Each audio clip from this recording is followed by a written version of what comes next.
Autoimmune disease, body अपने ही sales के against काम करने लगती है। Steroids, immunosuppressants, side effects. लेकिन सवाल ये है, क्या हम सिर्फ इम्यूनिटी को दबाते रहेंगे या बॉडी को रेगुलेट करने की कोशिश भी कर सकते हैं? आज हम बात करेंगे कि होम्योपैथी का क्या रोल है, क्या अप्रोच है ऑटोइम्यून डिजीज़ में।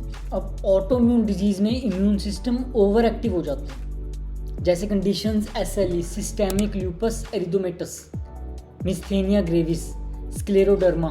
ये सब रेयर डिजीज़ हैं पर क्रॉनिक हैं और मेंटली एग्जॉस्टिंग भी। इसमें मॉडर्न मेडिसिन का फोकस होता है inflammation control, immune suppression, organ damage prevent करना, और ये ज़रूरी भी है।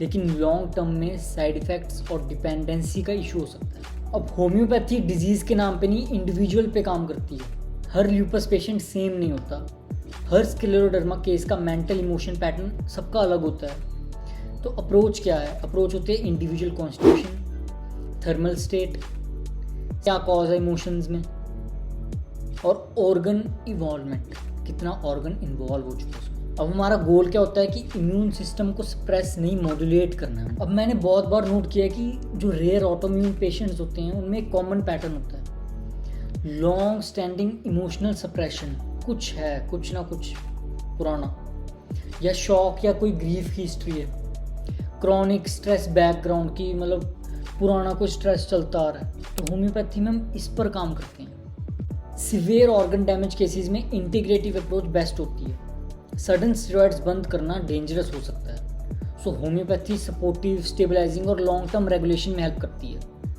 मेरे पास एक केस था स्क्लेरोडर्मा। एक पेशेंट आते थे, उनको कोल्ड इंटॉलरेंस थी, टाइट स्किन थी और एंजाइटी अबाउट फ्यूचर, और एक था साइलेंट ग्रीफ था।